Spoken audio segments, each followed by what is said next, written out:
자, 그 다음에 밑에 법정지상권 유치권은 민법이죠. 2차 실험분 때문에 간단히만 설명드릴게요. 법정하면 계약이 있다, 계약 없이. 법률 규정에 의한 권리 변동이죠. 법률 규정을 줄여서 법에 정한 사유가 있으면 계약 없이 지상권이 성립된다 해서 법정지상권. 법정지상권 성립 요건이 뭐예요?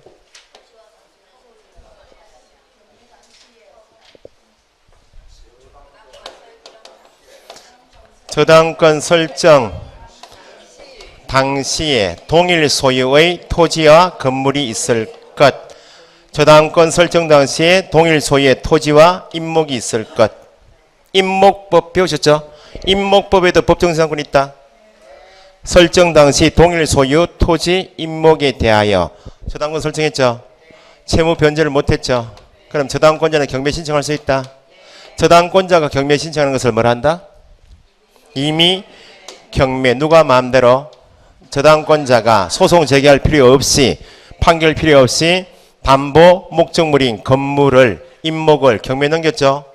이미 경매하다 보니까 토지 소유자하고 건물 소유자가, 토지 소유자가 하고 임목 소유자 달라졌죠. 그러면 남의 토지, 타인 소유 토지 위에 건물을, 임목을 소유하려면 원칙은 토지 소유자하고 뭐 해야 하는데, 지상권 설정 계약을 해서 지상권을 취득해서 타인 소유 토지의 건물을, 수목입단을 소유하는 것이 원칙인데, 민법에 정하고 있는 경매 등의 사유가 있다 보니까 지상권 설정 계약할 틈이 없이 달라졌죠. 그러면 내 땅 위에 네가 건물 가져야 되는데 나하고 계약 없이 무단으로 가지고 있으니까 건물 철거하라 해버리면 국가 전체적으로 공익 차원에서 손해가 엄청나죠. 그러니까 누구도 보호해줘라. 건물 소유자를 보호해주라는 공익상의 이유로 법에서 강제하죠.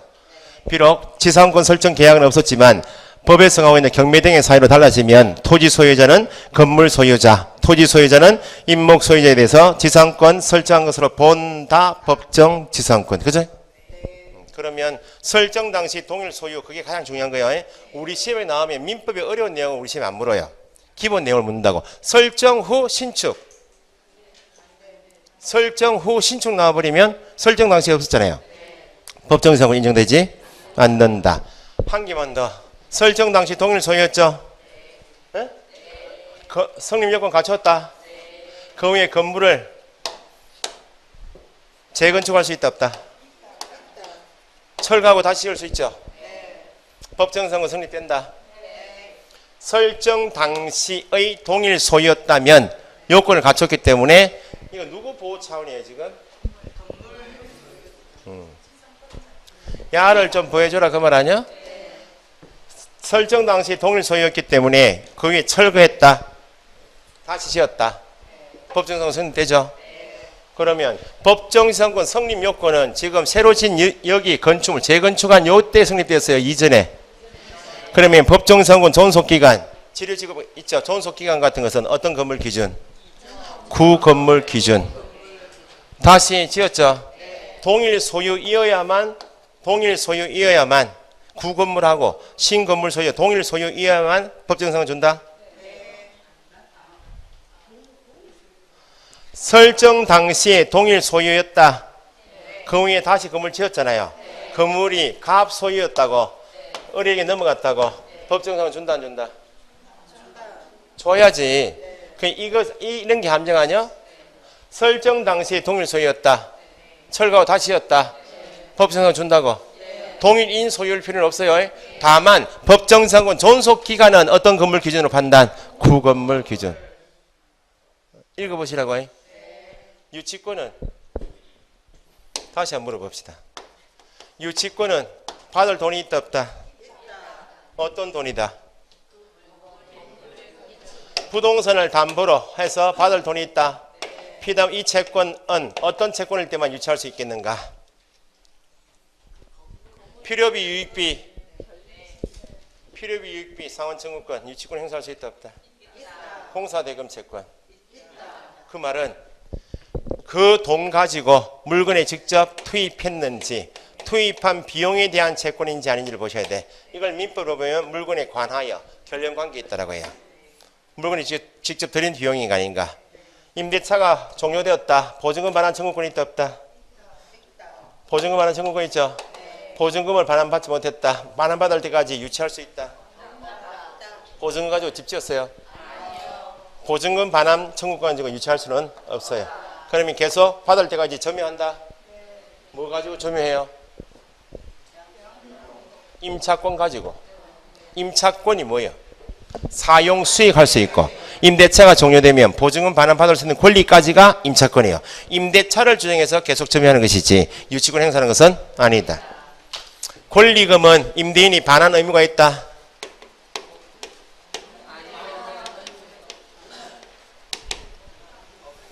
권리금은 임대인이 반환 의무가 있다. 없어요.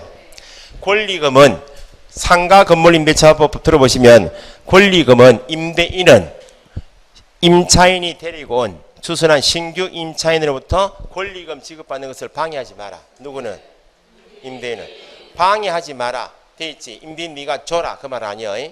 권리금 임대인 주는 거 아니야. 임차인이 서다가 나갈 때 지가 데려온 사람하고 권리금 계약해서 신규 임차인으로 받고 나가는 것이지 임대인이 반환하는 거 아니야. 그래서 상가 임대차 계약할 때 예전에는 하도 분쟁이 많으니까 권리금 반환하지 않는다라고 적어요. 계약서에. 적을 필요도 없어 사실은. 권리금 반환 의무는 임대인이 없으니까. 그런데 임대인이 착해요. 착해서 권리금 반환 의무는 없어요. 없는데 임대인이 착해서 임대차 계약하죠 지금. 임대차가 종료되면 보증금 반환 시 권리금 반환하기로 한다. 약정했다고. 반환 약정했다면 임대인은 권리금 반환 의무가 있다 없다? 약정이나 쓰면 아무것도 아닌 같이 보여요? 약정이 계약 아니야? 그럼 이렇게 되면 또 있다 한다 또. 권리금 반환 계약을 했다. 반환 의무가 있다 없다? 이건 계약에서 있고 약정은 계약도 아니어서 없다? 있죠? 권리금 반환 약정은 반환 의무가 있다고. 임대차 종료되었죠? 보증금도 안 주고 권리금도 반환하지 않는다. 그럼 임차인은 보증금 반환 청구권이 있다 없다? 권리금 반환 청구권 있죠?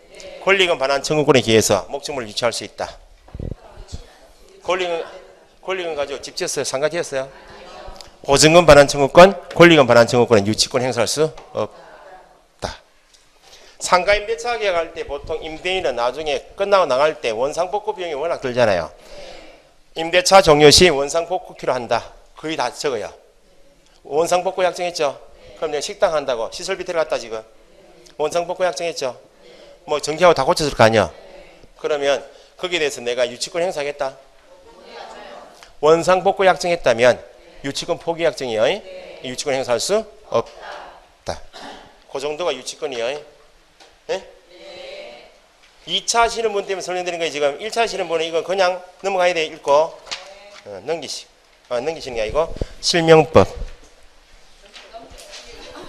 넘기세요 그러면.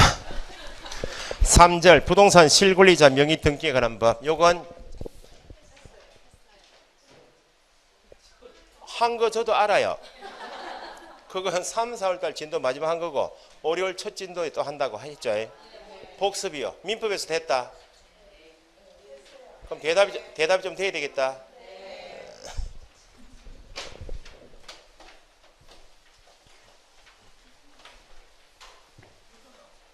이상하게 올해는 투표가 결과가 기다려집니다. 에? 모르겠어요.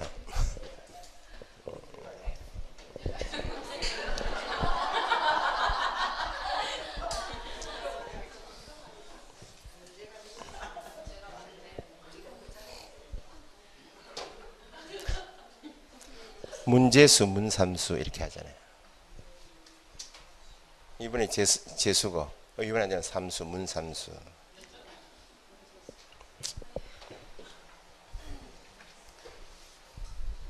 민법선생님하고 공시법선생님은 심상정 후보를 좋아하시더만.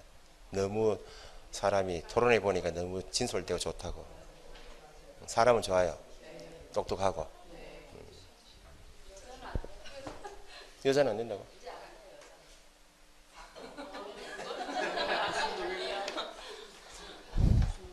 정치 이야기는 그만합시다. 정치 이야기가 뭐 투표 잘 하시고. 저도 투표는 잘 안 하는데 올해는 꼭 해야 되겠다. 그런 생각이 들었어요.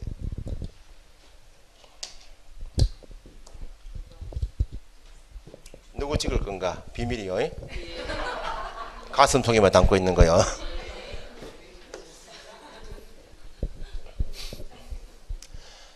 집안의 식구가 저희가 친가 쪽에 4남 1녀, 처갓집이 5녀 1남, 정치 성향이 다 다릅니다. 저만 왕따 당하고 있다. 우리 친가 쪽에서는. 제가 집에 가도 제가 왕따입니다. 정치 이야기하는. 아, 장모님하고 저하고 비슷해요. 자, 그래 꼼짝을 못해. 자, 부동산 실권리자 명의 등기에 관한 법이다. 줄이면 부동산 실명법이라 부른다. 금융실명제 들어보셨죠? 네. 통장 만들 때 누구 이름으로? 본인 명의로 통장 만든 거. 거기에 금융실명제예요. 그때 만든 것이 부동산에 대하여 물권 채권을 다 실권리자 명의로 등기하라는 법이 아니고 소유권 포함하여 물건만 누구 명의로? 본인은 그거는 본인이 어디 있어요? 본인이 지금 저기요 사람 좀 쳐도 여기 어디 있어요? 본인이 어디 있어요? 여기 실권리자 명의로 등기를 꼭 하라는 법이 실명법이에요. 그러면 본인 명의로 하지 않고 타인 명의 등기하게 되면 실명법 위반이다.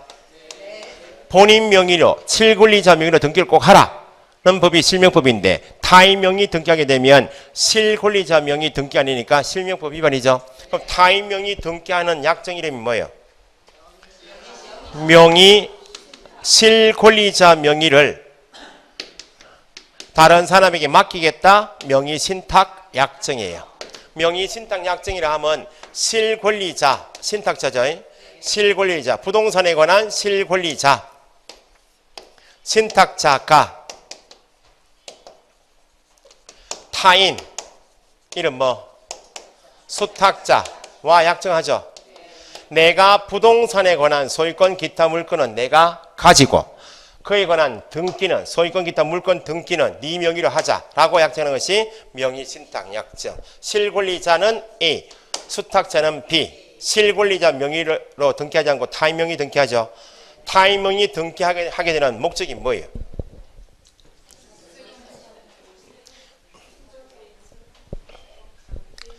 내 명의로 등기가 되어 있으면 세금이 너무 많다는 거지. 조세포탈 목적. 내 명의의 부동산이 있으면 채권자가 채무 변제를 제때 못하면 내 명의 부동산을 강제집행하겠죠. 경매 넣을 거 아니야. 강제집행을 면할 목적이 돼. 법에서 금지사항을 회피할 목적인 명의신탁 약정은 타인 명의 등기 약정이고 이런 목적인 명의신탁 약정을 규제하게 한 법이 실명법이에요. 그러면 조세포탈 목적 등인 명의신탁 약정은 실명법에서 유효, 무효? 무효입니다. 무효. 그러면 명의신탁 약정이 무효인 명의신탁 약정에서니까 누구 명의로? 수탁자인 타인 명의로 등기하게 되죠. 이 등기도 뭐인가? 무효입니다. 그럼 권리자 누구요? 소유권은 신탁자 있겠죠. 명의신탁 약정을 한 수탁자는 자기 거이죠. 무효니까. 수탁자가 신탁재산이 자기 거 아니에요. 에라 모르겠다. 내 명의로 되어 있는 것을 기화로 삼아서 제3자에게 신탁재산을 팔아요. 매매에서 팔든지 담보잡고 저당권 설정하든지 처분했다고. 물권행위는 처분행위다. 그러면 수탁자와 거래한 제3자는 실명법에서 어떻게 보호되는가? 매매 목적물이 저당권 설정 계약한 목적물이 수탁자 것이 아니죠. 아님을 몰랐다. 선의. 알았다. 악이 불문하고 제3자는 권리를 취득해요. 알고서 한 경우에도 권리 취득한다. 이건 함정이야.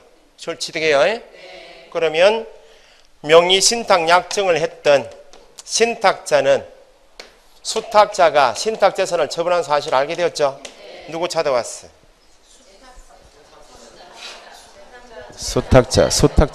수탁자가 남해 부동산 팔고 집에 앉아서 라면 끓여 먹고 있어요 지금. 필리핀 가가지고 있겠지. 필리핀 가가지고 필리핀에는 월 200만 원 있으면 뭐 귀족처럼 산다더라. 뭐 집에 하인도 있고 막 이렇게. 필리핀 가 있어요 수탁자는. 일단 누구 찾아와야 돼? 제3자 찾아와서 니하고 거래한 수탁자는 나하고 명의신탁 약정한 사람이고 실명법상 명의신탁 약정은 뭐이고 무효고 수탁자 명의 등기도 뭐다? 무효. 명의신탁 약정이 무효고 수탁자인 타인 명의 등기가 무효니까 니하고 거래한 수탁자는 무권리자니까 내 겁니다라고 신탁자는 명의신탁 약정의 무효 타인 명의 등기 무효를 가지고 제3자에게 소유권 주장할 수 있다. 왜냐하면 제3자는 선악불만하고 권리 주장하니까 대항할 수 없다. 이제 누구 찾아봐야 돼? 이제 인터폴에 전화해야지. 얘가 잡아왔죠. 자기가 팔았어요 남의 거. 소유자가 신탁자죠. 소유자의 승낙 없이 타인의 물건을 보관하고 있는 자기 이름으로 보관하고 있는 자에 불과한 수탁자가 임의로 처분하면 행정죄 주장할 수 있다. 자기 돈이야 남의 돈이야. 부당이득 반환 청구할 수 있다. 요게 기본이요. 근데 판례 바뀐 것은 이해하시면 돼. 실명법은 부동산에 관한 물권, 채권 모두를 규제하기 위한 법이 아니고 뭐만? 물건만. 누구 명의로 등기해라? 실권리자. 명의신탁 약정을 한 목적이 조세포탈 목적 등인 타인 명의 등기 약정은 무효. 무효인 명의신탁 약정에 의해서 수탁자 명의 등기 가등기도 다 무효. 제3자는 선악불만하고 권리 취득하고 신탁자는 권리 취득한 제3자에게 대항하지 못한다. 민법 한 개 더 물어봅시다. 명의신탁 약정 무효. 예? 수탁자 명의 등기 무효. 맞죠? 명의신탁 약정의 무효. 수탁자 명의 등기 무효는 민법 103조 위반인가? 민법 103조는 불법이죠. 불법을 원인으로 해서 재산 넘긴 사람인가? 불법 원인 급인지 봐야지. 불법 원인 급여다 해버리면 이 사람이 소유자 아니야? 말소등기 청구를 행사할 수 있어 없어요? 불법을 원인으로 재산을 급여한 사람은 말 권리 안 줘요. 말소등기 청구를 행사할 수 없다고. 그런데 실명법에서는 명의신탁 약정이 무효고 타인 명의 등기 무효인 것은 맞지만 실권리자인 신탁자는 무효 등기권자인 수탁자에게 말소등기 청구권을 행사할 수 있어요. 있으니까 실명법상 명의신탁 약정의 무효, 그에 의한 타인 명의 등기 무효는 당연 103조 위반으로 볼 수 없다. 당연 불법 원인 급여라 볼 수 없다. 공부 많이 한다고 그러죠. 비오는 날. 공시법에서도 해요?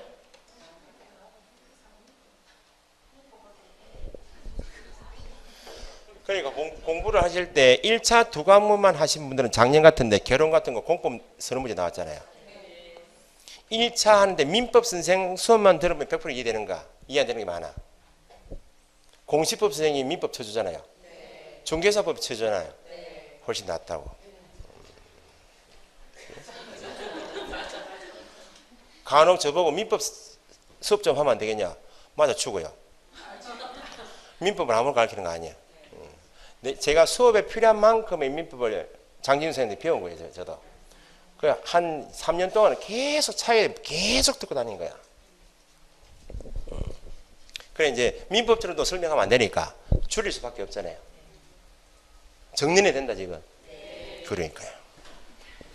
그래 간혹 민법을 막 설명하니까 민법 우수 잘하는 것처럼 해가지고 저한테 민법에 통정오의 표시 막 가져오가지고 어떻게 되냐고 싫어합니다.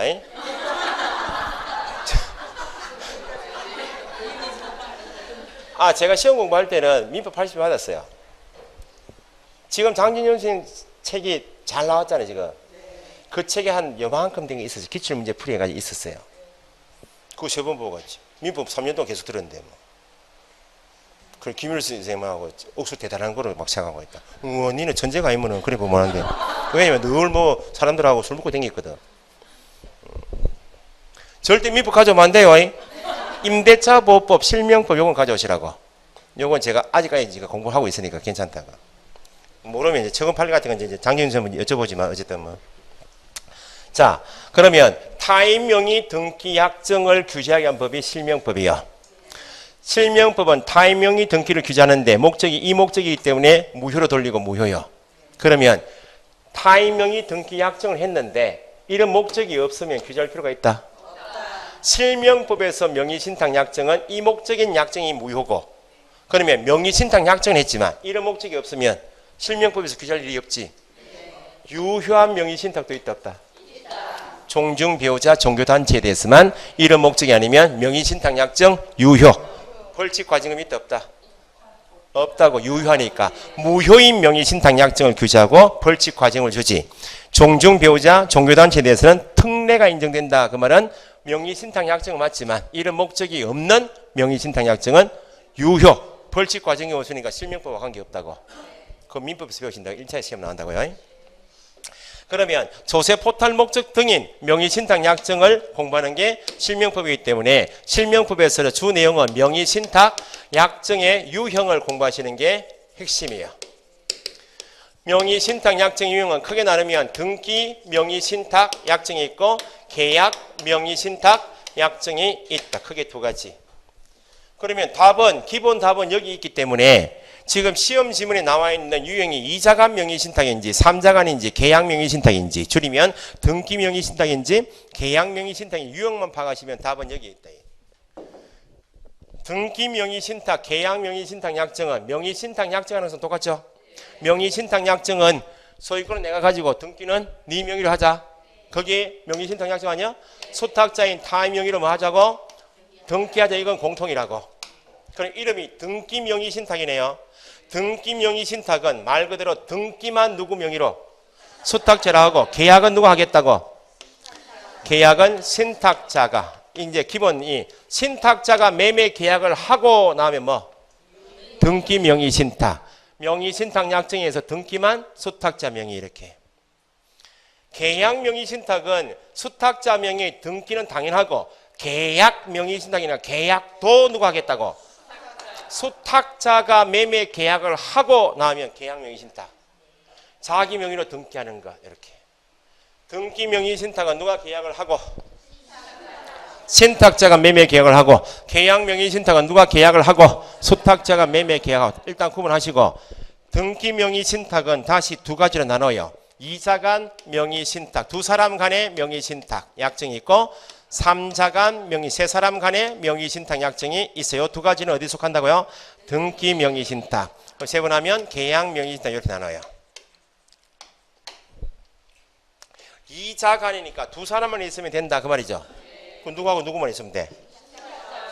부동산에 관하여 소유권 기타 물건을 가진 자, 실권리자, 신탁자 A하고 타인, 수탁자 B하고 두 사람은 나왔죠? 더 필요 없어. 내가 권리 가지고 등기하자 약정했죠? 약정에 의해서 신탁자 A 소유권에서 누구한테 넘기겠다고? 소탁자 B로 등기를 넘기겠다. 이게 이자간이야. 그러면 이자간 명의신탁은 어쨌든 두 사람밖에 없어. 신탁자와 수탁자 간 이렇게 나와요. 그러면 수탁자 명의로 등기소에 가서 등기하려면 등기 원인은 가져가야지. 수탁자의 내 명의로 소유권 이전 등기하러 온 이 원인이 뭡니다라고 원인 증서 가져야지. 등기 원인은 뭐겠어요? 명의신탁이다.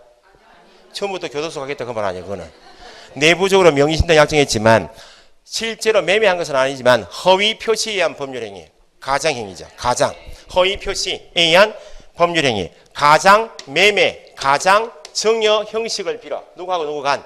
신탁자와 수탁자 간 가장행위. 어쨌든 두 사람밖에 없어요. 가장행위를 하여 수탁자 명의로 등기하는 것을 이자간 명의신탁. 가장행위. 여기 이자간 표시야.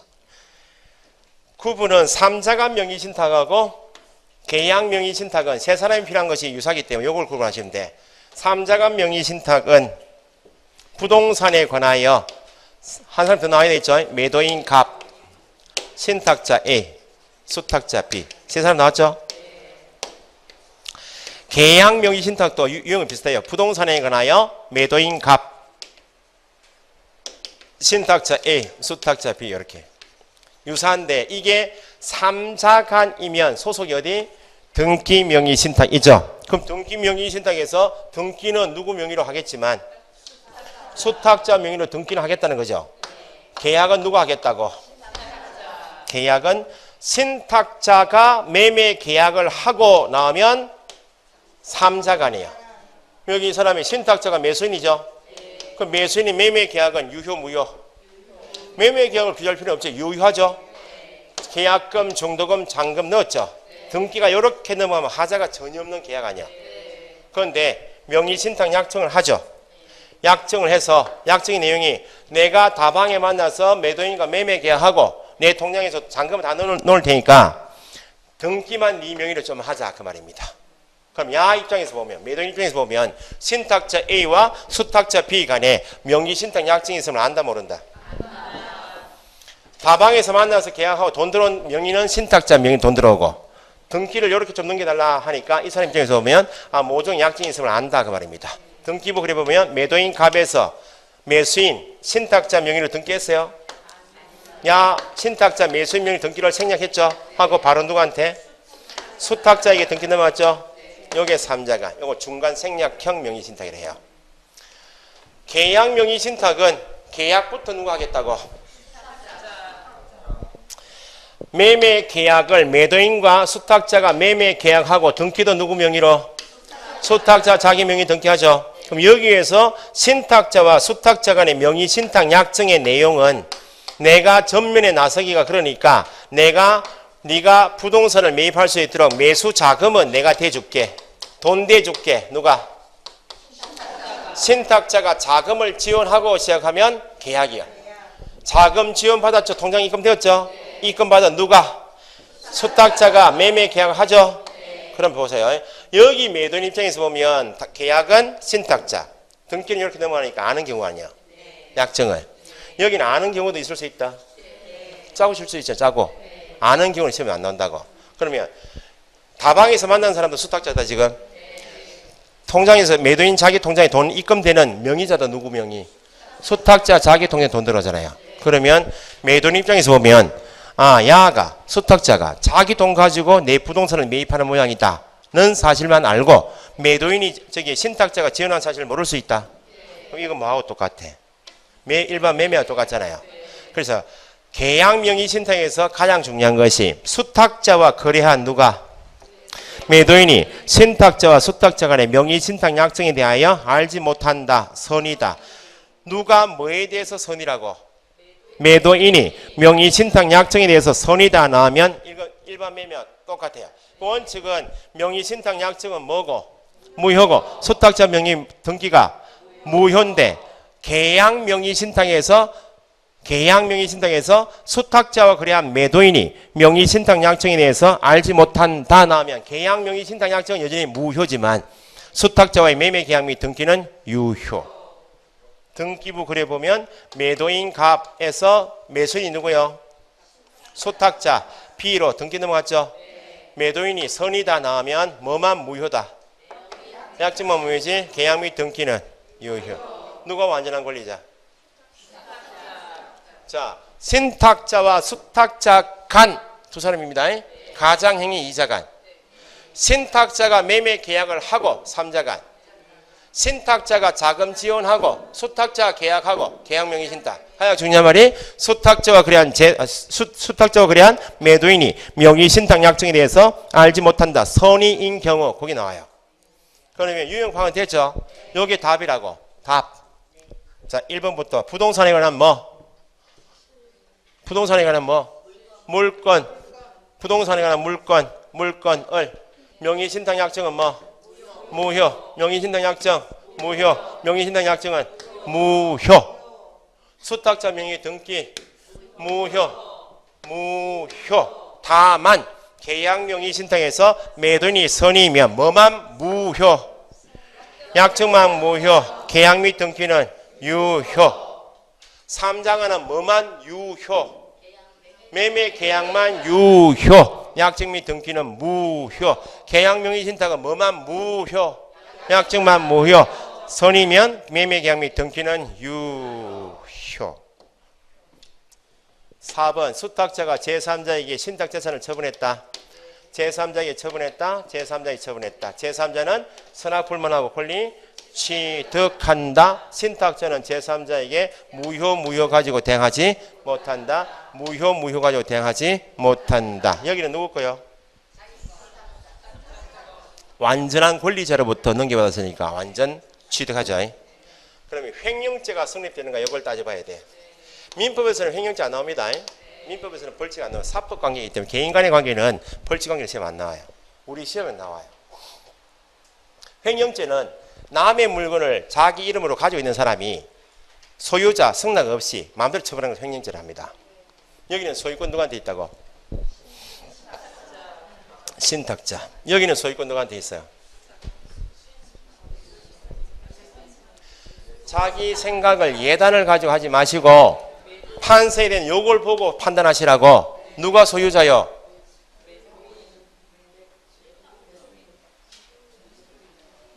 누가 소유자요? 여기 등기 무효니까 이 사람이지. 에? 여기는 누가 완전한 권리자요? 수탁자. 예단 가지고 공부하시면 안 돼. 미부생 표현들이 예단 가지지 마시고 그럴 것이다 라고 읽으면 그럴 것이다 라고 읽어요. 책은 반대로 돼 있다고. 시험 지문도 그렇게 읽잖아요. 그럴 것이다 라고 예단 가지고 읽으면 시험 지문은 거꾸로 돼 있는데 그럴 것이다 라고 본인이 읽어. 잘못 읽어서 틀린 문제가 세 문제 아니에요. 민법은. 에? 개론 계산 문제는 7개인데 나중에 9월 10월 가시면 쉬운 거 2-3개는 공식 암기해 가셔야지. 지금 하실 필요가 없죠. 저는 제가 개론생 같으면 계산 문제 안 합니다. 8월까지는 9월 달에 20% 빼놓고 개론생한테 이야기하면 안 돼요. 아, 이거 전국에 녹화되면 안 되겠다. 이야기하면 안 되겠다. 저는 공법생 같으면 정비법 안 합니다. 8월까지는. 정비법을 가르쳐버리니까 온통 정비법이에요. 다. 난이도가. 공법이 80 나는 과목 아니죠? 개론 80 아니죠? 60점 문제 내놓고 그 다음에 9월달에 가르쳐도 되지. 공법생한테 이야기하면 안 돼요. 저는 공법 40점 맞았다 그랬잖아요. 공법 40점. 3개 풀었다니까요. 찍어서 40점.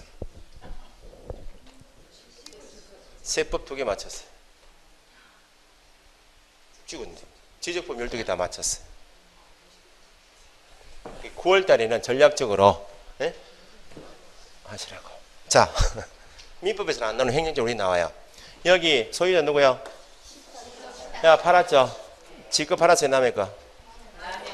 지금 횡령죄는 신탁자하고 수탁자 간의 관계를 따지는 거예요. 신탁자 입장에서 야가 판 것은 횡령죄인가 내 걸 팔았는가 그걸 보셔야 돼. 여기는 신탁자 자기 거잖아요. 수탁자 팔았죠? 횡령죄 있다 없다? 나올 수밖에 없죠. 여기는 누구 거요? 매도인 거요. 지 것으로 된 지 한 번도 없지. 신탁자는 수탁자가 팔았잖아요 지금. 야는 잔금을 다 줬죠. 사실상 취득했지. 사실상이란 말하고 법률상으로 구분하셔야 돼. 실제로는 야가 소유자 맞아. 법률상으로는 등기부 봐야지. 야는 소유권 취득한 적이 없어. 야가 팔았잖아요. 신탁자가 수탁자 불러다가 횡령죄 주장할 수 있나요? 최근 판례, 작년 판례 아니에요 이게. 에? 이해하시겠어요? 야 것이 된 적이 없잖아요. 수탁자가 판 것은 신탁자가 팔았어요? 야 거 팔았잖아. 횡령죄 없다고. 그러면 매도인하고 수탁자 관계에서는 이 사람 횡령죄요? 횡령이 되려면 맡긴 사람하고 맡은 사람하고 계약 관계가 있어야 돼. 법률 관계가. 매도인하고 여하고 계약한 적 있어요? 횡령죄 나올 수가 없고 아예. 야는 돈은 다 줬지만 등기를 넘겨받은 적이 없으니까 최근 판례가 신탁자에 대해서 횡령죄 성립되지 않는다. 여기는 횡령죄 나와요? 여기 누구 건데? 내 거 내가 판 거요.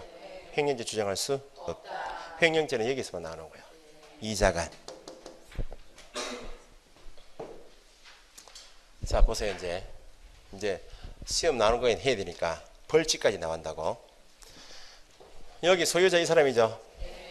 처분하기 전이에요. 제3자에게. 처분하기 전에 소유자 누구로 이자간은 수탁자한테 전화하겠죠. 야 이제 등기 좀 넘겨달라. 신탁자가. 아니 수탁자 뭐라 해요? 어디시라고? 예? 끊어. 제 친구 와이프가 친구가 먼저 죽은 친구 있는 와이프가 옛날에 회사 사장이 이제 토지를 좀 사가지고 친구 명의로 넘겨가지고 명의신탁이죠. 친구가 들어오니까 이 명의가 와이프 넘어갈 거 아니야? 땅이 괜찮아. 저는 전화해가 팔아보라 하거든. 팔아보면 되지 뭐. 안 된다고? 저것도 팔아봅니다. 그 땅 가격이 제법 나가거든. 팔아봅니다. 땅 혹시 가진 거 없어요? 저한테 넘겨놓을 거 없나? 아, 경주에 땅 많다며. 자, 야가 소유자죠? 넘겨달라 하죠. 전화하죠. 누구세요? 전화 끊어보죠. 야가 열받죠, 지금? 말소 등기 청구권이 있어요, 없어요? 130 위반 아니에요? 실명법에서는 말소 등기 청구권 행사한다고. 말소 등기 청구권 행사한다 그 말은 말 안 들으니까 소송 걸겠다 그 말입니다. 말소 등기 청구 소송. 민법으로 이야기하면 하게 돼 있죠. 야 명의로 보존 등기 돼 있었죠. 이 무효죠. 진정 명의 회복을 위한 이전 등기 청구권. 네? 말소 등기 청구 소송을 제기하니까 법원에서 확인해봤죠. 확인하니까 수탁자 명의로 등기 넘어가는 원인이 뭐라고? 명의신탁 약정이죠. 밝혀졌죠? 그럼 실명법 위반이네. 신탁자는 5년 이하 징역 2억 원 이하 벌금은, 수탁자는 3년 이하 징역 1억 원 이하 벌금이야. 그러면 이 벌칙 있잖아요. 만약 제가 지금 20억짜리 부동산 명의신탁 가지고 수탁자다 지금 팔았다고. 야가 내를 걸 수 있겠어 묻겠어요. 지는 5년 이하 징역이야. 나는 3년이야. 보통은 팔아가지고 돈을 좀 줘. 뭐 땅을 정 가지기 힘들다. 세금 부담이 너무 크다. 저한테 넘겨놓으세요. 제가 잘 팔아드릴게. 여기 시험 나요. 5년 이하 징역 2억 원 이하 벌금이면 3년 이하 징역 1억 원. 말소 등기 청구 소송을 제기하니까 명의신탁 약정이 밝혀지니까 벌칙 가죠. 그러면 이 부동산은 현재 등기는 누구한테 넘어가 있지만, 수탁자에 넘어가 있지만 실권리자는 누구요? 신탁자죠. 신탁자임을 밝혀졌으니까 빨리 실명 전환하라 그 말입니다. 실명 전환해야죠. 실명 등기를 해야 하는데 실명 등기를 하지 않으면 이행 강제금이 나와야 돼.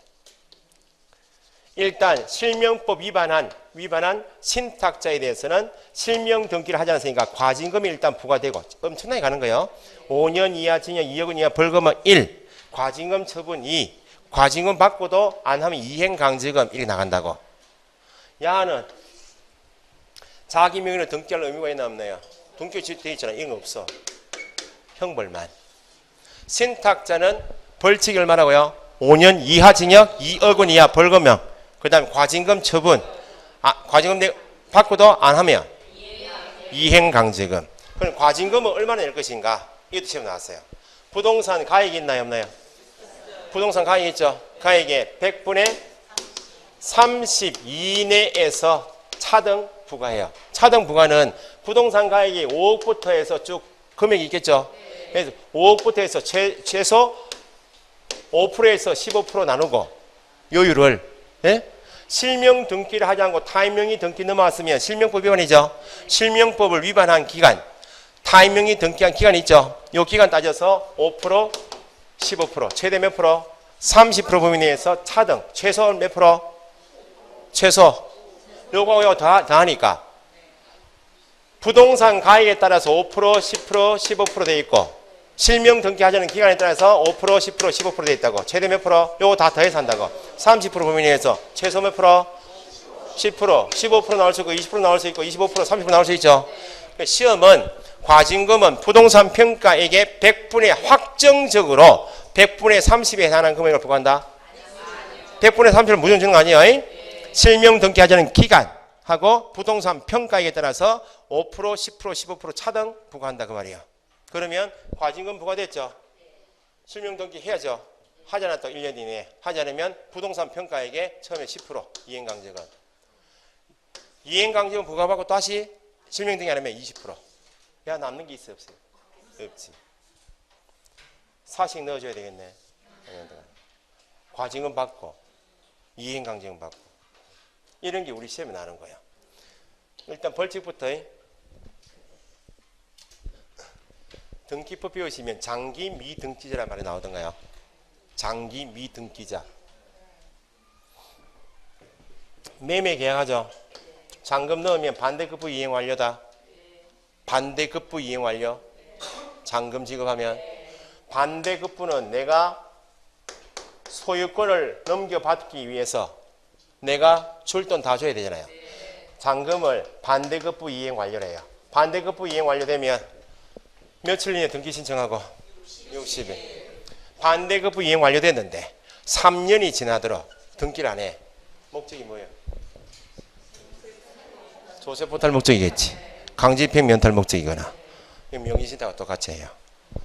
신탁자 형벌이 얼마라고요?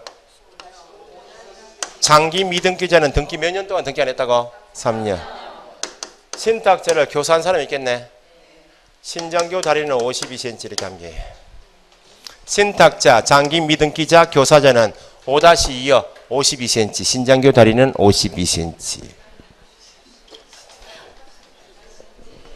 자, 됐고요. 자, 보세요. 암기는 저기가 시험 나오기 때문에 설명드린 거고, 지금 신장교 다리 52cm, 신장교 다리 해봐야 아무 헛방이에요. 지금 이게 중요한 게 9월달에 신장교 52, 수교 31 이렇게 나중에 암기해요. 수교는 수탁자, 교사자가 3-1. 자, 외형은 명의신탁 약정의 외형은 실권리자하고 등기부상 명인이 다르다. 실명법에서 명의신탁을 규제하는 이유가 조세포탈 목적인 타의 명의 등기를 규제하기 위한 법이 실명법이에요.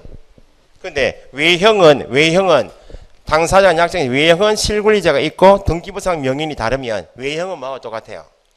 명의신탁 똑같지만 조세포탈 목적 등이 아니어서 타법에서 인정되어서 실명법상 명의신탁이 아닌 것, 제외되는 것.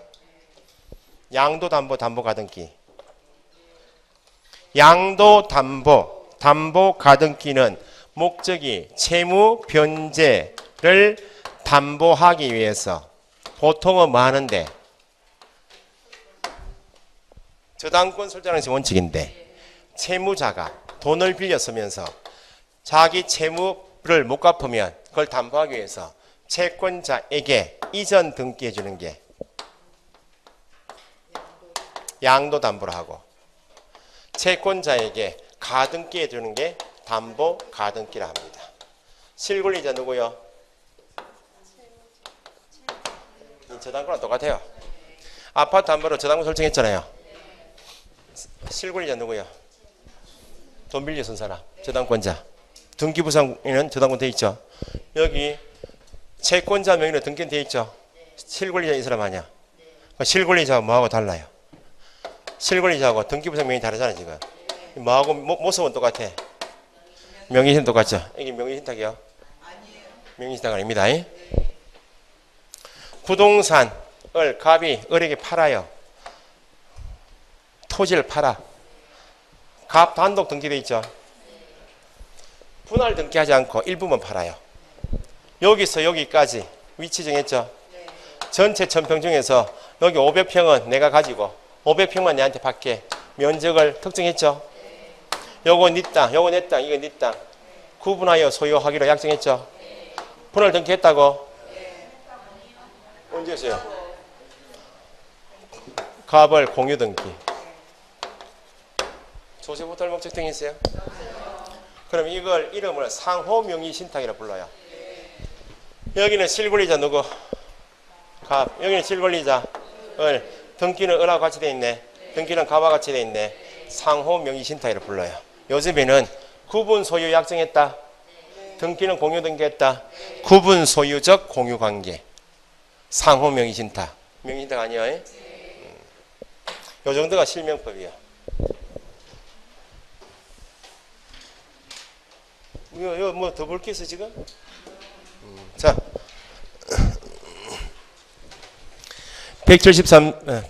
3절 부동산 실권리자 명의 등기에 관한 법 있어요. 몇 페이지? 174페이지. 명의신탁 약정의 정의 등에서 1번은 실명법의 기본 규정이니까 누구든지 부동산에 관한 물건을 뭐에 의해서 명의신탁 약정에 의해서 누구 명의로? 수탁자, 타인 명의로 등기하지 마라. 그게 실명법의 기본 규정이에요. 이번은 옛날에 한 번씩 다뤘는데 요즘엔 잘 안 나오는데 지금 양도담보, 담보가등기는 명의신탁 아니죠? 근데 외형은 뭐가 똑같아? 명의신 똑같으니까 양도담보 약정에서 채권자 명의로 등기하러 갈 거 아니에요? 채권자 명의로 가등기하러 가죠? 그러면 지금 등기 원인이 뭐라고? 채무 변제 담보 목적으로 채권자의 등기 넘깁니다. 는 뜻을 기재한 서면을 갖다 줘야 규제를 안 한단 말이죠. 그러면 그런 서면을 채무 변제 담보 목적이다. 채무자 누구다. 채권 금액이 언제다. 채권 금액이 얼마다. 이걸 안 적어버리면 뭐하고 똑같이 취급하겠다고. 명의신탁과 똑같이 취급해요. 그래서 등기법 책에도 나와 있겠지만 어쨌든 양도담보, 담보가등기를 해서 채권자 명의로 등기하러 갈 때 채무 변제 담보 목적으로 등기합니다. 는 뜻의 취지를 기재한 서면을 같이 제출합니다. 그 다음에 명의신탁 약정 읽어보시고 밑에 2번 부동산 실명법의 주요 내용. 거기는 실명법의 정답이요. 1번 다시 부동산에 관한 뭐를 소유권 기타 물건을 누구 명의로 부동산에 관한 소유권 기타 물건을 규제하기 위한 내용으로 임차권 등인 채권은 실명 등기하지 않아도 실명법 위반 아니에요. 2번 명의신탁 약정은 등기든지 계약이든지 유형 관계없이 다 뭐 무효. 3번 명의신탁 약정에 따라서 누구 명의로 수탁자 명의로 등기하죠. 물권 변동인 등기는 다 뭐 무효인데 다만 동그라미 예외로 무효가 아니다 그 말이죠. 부동산에 관한 물건을 취득하기 위한 계약에서 밑줄 수탁자가 일방 당사자 되고 거기까지 수탁자가 계약의 일방 당사자 되고 그게 뭐예요? 계약 명의신탁 표시죠. 그 타방 당사자 누구? 매도인이 명의신탁 약정에 대해서 알지 못한다. 매도인이 뭐에 대해서? 명의신탁 약정에 대해서 선이다 나오면 뭐만 무효? 약정만 무효. 매매계약 및 등기는 유효. 원칙은 2자간 3자간에서는 수탁자 명의 등기가 무효인데 지금 읽으신 것처럼 계약 명의신탁에서는 매도인이 선이다 나오면 수탁자와의 매매계약 및 등기는 유효. 4번 수탁자가 신탁재산을 제3자에게 처분했다. 제3자는 선악불문하고 권리 취득한다. 아기 동그라미 하시고 선악불문하고 권리 취득합니다. 5번 신탁자가 누구 찾아왔어요? 수탁자 필리핀 가 있다니까. 수탁자는 명의신탁 약정의 무효 수탁자 명의 등기 무효를 가지고 제3자에게 대항한다 못한다? 못한다. 그 말은 제3자가 이미 권리 취득했기 때문에 수탁자 신탁자는 제3자에게 소유권 주장할 수 없다. 6번은 방금 말씀드린 거 실명법이 규정하고 있는 명의신탁 약정 자체가 선량한 풍속 기타 사유질서에 반한다. 당연 103조 위반 아니다 그랬죠. 위반하는 경우에 해당한다고 단정할 수 없을 뿐만 아니다. 무효인 명의신탁 약정에 기하여 타인 명의 등기가 맞춰졌다는 것만으로 당연 불법 원인급여에 해당한다고 볼 수 없다. 명의신탁 약정의 무효 타인 명의 등기 무효는 당연 103조 위반이 아니다. 당연 불법 원인급여라 볼 수 없다. 3번 명의신탁 약정의 유형 및 효력. 1. 등기 명의신탁 밑줄 안에는 2자간 명의신탁 밑줄 밑에 3자간 있죠. 2자간은 신탁자와 수탁자가 뭘 하여 가장 매매 정여 형식을 빌어 나오면 어쨌든 두 사람밖에 안 나와. 그럼 뭐는 무효? 등기는 무효죠. 밑에 동그라미 2번에 효력은 약정 및 등기는 다 뭐 무효. 소유권 누구한테 있다? 신탁자에게 귀속. 됐죠? 미음에 수탁자가 제3자에게 신탁재산을 처분했죠?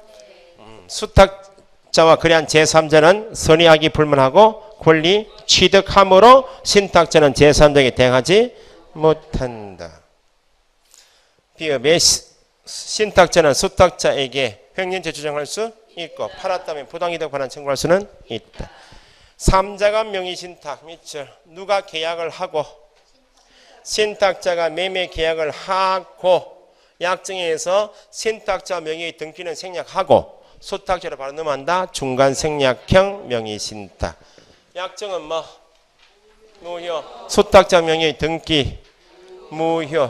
효력 있죠? 소유권은 누구한테 있다? 매도인에게 있다. 밑에 미음에 부당이득 반환 청구를 할 수 있지만 횡령죄가 있다 없다? 누구에 대한 횡령죄는 없다? 신탁자에 대한 횡령죄는 주장할 수 없어요. 계약명의신탁 별표. 계약명의신탁이 제일 잘 나와요. 신탁자가 뭐하고? 자금 지원하고, 지원받은 누가 계약하고? 수탁자가 일방 당사자 되고, 타방 당사자 매도인이 명의신탁 약정에 대해서 뭐 알지 못한다, 매도인이 선이다 나오면 뭐만 무효, 약정만 무효, 계약 및 등기는 유효. 누가 완전 유효한 소유권 취득한다? 그래서 효력 보시면 기억에 약정은 무효이지만 수탁자와 매도인 간의 매매 계약 및 등기는 유효. 수탁자는 완전 유효한 소유권 취득하죠. 형용죄 나올 수가 없잖아요. 그래서 비협에 부당이득 반환 청구는 할 수 있으나 횡령죄 주장할 수. 왜 부당이득 반환 청구를 할 수 있어요?